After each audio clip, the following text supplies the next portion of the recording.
अलंकार से 2 नंबर का क्वेश्चन तो आना ही आना रहता है, तो इसलिए इस वीडियो को देखना, आपको अलंकार क्लियर हो जाएगा। मैंने समझाने का पूरा प्रयास किया हूँ जिससे आपको पूरा समझ में आ जाए। और फिर भी यदि कोई कमी रह गई हो तो कमेंट में अपनी राय दे सकते हो, मैं उसको इम्प्रूव करने की कोशिश जरूर करूँगा।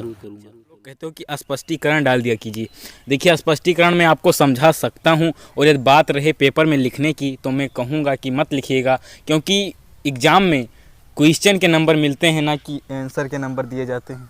आपको स्पष्टीकरण लिखना होगा तो ही लिखना, वरना कोई ज़रूरी नहीं है। वैसे भैया टाइम रहता नहीं है, टाइम को भी मैनेज करना रहता है। बोर्ड एग्जाम में टाइम की सबसे ज़्यादा विशेषता होती है बोर्ड एग्जाम में कि आपने कितना क्वेश्चन अटेंड किया। आप एक ही 6 नंबर में लटके रह जाओगे तो आगे वाला निबंध उबंध छूट जाएगा और फिर आपको नंबर नहीं उठेंगे। फिर बाद में कमेंट आएगा कि मुझे सब आता था लेकिन मैं कुछ नहीं कर पाया।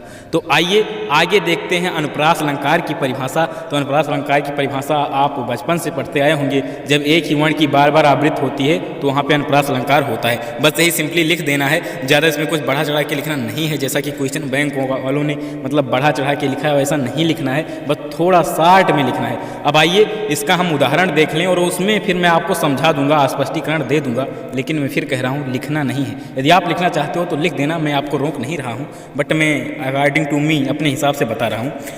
तो यहाँ पे उदाहरण मैंने लिखा है तरनी तनुजा तट तमाल तरुअर बहुछाई। ये बहुत फेमस उदाहरण है, तरन तनुजा तट तमाल तरुअर बहुछाई।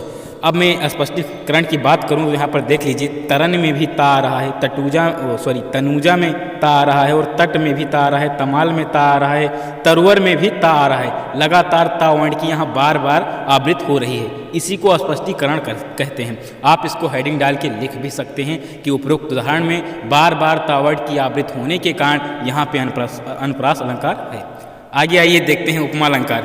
उपमा अलंकार में परिभाषा है, जहाँ किसी एक व्यक्ति अथवा किसी वस्तु की तुलना किसी दूसरे व्यक्ति अथवा वस्तु, मैंने यहाँ वस्तु नहीं लिखा है, आप लिख लेना, व्यक्ति अथवा वस्तु से समान गुणधर्म के आधार पर की जाती है तो वहाँ पे उपमा अलंकार होता है। उपमा का अर्थ होता है कि समानता जहाँ व्यक्त की जाए, किसी व्यक्ति का व्यक्ति के साथ, किसी वस्तु का वस्तु के साथ, तो वहाँ उपमा अलंकार होता है। जैसे उदाहरण हरिपद कोमल कमल से। अब स्पष्टीकरण में मैं आपको बता दूं, हरिपद, हरि माने क्या होता है? भगवान, आपने सुना होगा। तो भगवान के जो चरण हैं, पद माने चरण, वो कोमल हैं, किसके समान? कमल के समान। तो यहाँ पे देखिए कमल की समानता कहाँ? पैरों से की गई है। किसके? भगवान के पैरों से यहाँ समानता की गई है, तो इसीलिए यहाँ पे उपमा अलंकार हुआ। आगे आइए देखते हैं, जितना यहाँ बता रहा हूँ केवल 4 अलंकार बताऊँगा। इसी 4 में से आपके बोर्ड एग्जाम में आना है और बाहर नहीं आना है, तो इसलिए 4 को तैयार कीजिए, ना कि हो सके तो पूरा तैयार कर लीजिए। मैं रोक नहीं रहा हूँ, लेकिन जो इम्पोर्टेंट है सिर्फ वही बताऊँगा, क्योंकि टाइम बहुत कम बचा है। 1-2 महीने हैं, केवल 60 डेज आई थिंक बचे होंगे। रिजर्व मतलब वो आ जाए स्कीम, उसके बाद डिक्लेयर हो जाएगा। आइए देखते हैं आगे क्या है। अगला है रूपक अलंकार। रूपक अलंकार में परिभाषा लिखना है, जहाँ उपमेय में उपमान का भेद रहित आरोप होता है वहाँ रूपक अलंकार होता है। उदाहरण, मुख चंद्र तुम्हारे देख सके, मन सागर मेरा लहराता। अब इसमें स्पष्टीकरण में आपको बता दूं, देखिए भेद रहित आरोप हो रहा है। देखिए मुख का चंद्रमा के साथ, मुख माने मुंह का चंद्रमा के साथ में भेद रहित आरोप हो रहा है। मन का सागर के साथ आरोप हो रहा है, इसीलिए यहाँ रूपक अलंकार है। आगे आइए देख लेते हैं यमक अलंकार। तो यमक अलंकार में भैया, जब एक ही शब्द 2 या 2 से अधिक बार आवें परंतु उनके जो अर्थ हैं वो अलग अलग हों। क्या कि कोई शब्द जो है वो 2 या 2 से अधिक बार आवे लेकिन उसका जो अर्थ हो वो अलग हो, वहाँ यमक अलंकार होता है। उदाहरण के रूप में, कनक कनकते सो गुनी, माँ दकता अधिकाय, या खाए बौराए जग वा पाए बौराए।